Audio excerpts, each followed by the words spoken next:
Dave Seaweed Edwards likes to get stuck into his work.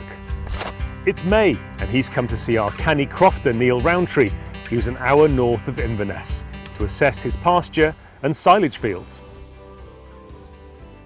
Dave's initial lab analysis of the soil from here has shown it to be pretty lifeless, probably because of historic overgrazing and cropping for winter feed. To me it smells absolutely, like it said on the microscope, lifeless. Niall wants to stop the cycle of decline and explore new ideas. My kind of vision and the family's vision for our croft is that we produce healthy, local, sustainable food. But this whole journey starts with the health of the ground. And if the ground's in good heart, whatever's on it's going to be in good heart. So the croft here, I have a feeling, I could be wrong, that it hasn't had an awful lot put back into it in the last sort of 10 years. It's been grazed pretty hard by sheep and there's been a crop of silage taken off it. I felt the number of bales that we got off it last year wasn't enough. It certainly didn't go anywhere near what I need for winter keep for my cattle and for the deer when they're here.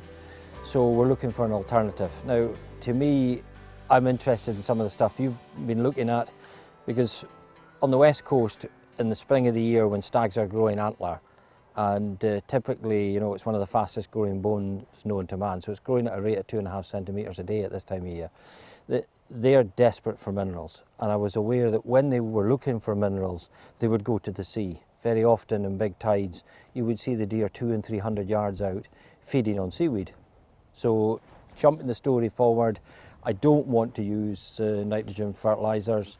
I want to use fertilisers that are produced as close to home as possible, and I don't want to put anything onto the fields that, particularly because we're a little salmon river at the bottom of the croft, that makes its way into the river, and it's not good for the environment. So the natural journey for me was to look at something else. But I'm not an expert on it, but I'm hoping to meet one soon. And He's waiting in the wings, he's waiting in the wings. Yeah, it's I've spoken to other people. I wouldn't name other brands, but there are people out there that have told me you apply a liquid and it's the Garden of Eden overnight. And from what I've listened to, I want someone that understands what I'm trying to do and knows the subject intimately. And I think the whole thing is, when you don't know, be brave enough to ask. So what I've done there, I harrowed that over. Time for that soil smelling and grass chewing. Dave has developed a nose and palate for these type of things and starts thinking like a grazer. I'm smelling that, there's a little acidy smell. David, just to help me get my head around this, I didn't expect you to take a big handful of soil and smell it and taste it. Why? Why are you doing it? What can you detect from that? It's having the juiciness of the grass. It needs to be quite juicy, so you can, you know, you've got a nice sweet sugary taste into your mouth off it. Whereas there basically isn't in this at all. You didn't try any, did you? No. So, I'm not. hands and knees, or you just want to bend down and pick a little bit? I'm not about to start grazing the field. I've limited grass as it is. I don't want to compete with the cattle myself. Very, you know, like I say, it is very important to be able to just taste it and see that it is right. Because if it tastes bad to you, it's going to taste bad or even worse to the animals. They are so sensitive, it's going to take worse to them. And that is why you said to me earlier today that the deer don't come and eat on these fields, and they'll eat on maybe one over the road or whatever. Well, they know that this is not palatable. This is not palatable grass. And if it's not palatable now, even if you put it into your silage and stuff, it's still not going to be really palatable. We've got to sweeten this grass up, we've got to change it. Okay. The apparent lack of oxygen in the soil can be solved with an aerator, but then it also needs life support. This will be done using Dave's specially formulated liquid seaweed, working with nitrogen-fixing bacteria. That will give you enough nitrogen for your grass for up to 9 months with one application.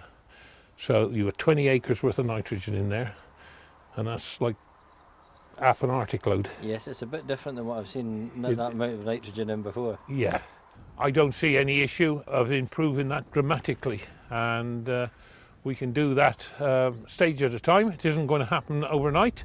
When you've got something that has taken maybe 50 years to destruct, you can't turn it back, because we're dealing with nature. You cannot turn it back overnight, whatever. There's no way. You know, to get that nutrition back in the soil and get it all there and get all the life there and everything working. It's just going to take a little bit of time, but yeah, it's definitely possible. I don't see a problem with it. Okay. And I like the challenge. As Dave suggests, the results he expects to achieve won't be seen overnight, but next time we'll assess how Niall's fields are progressing. If you'd like to find out more about Dave's seaweed products for every type of grower, go to ukseaweedfertiliser.co.uk.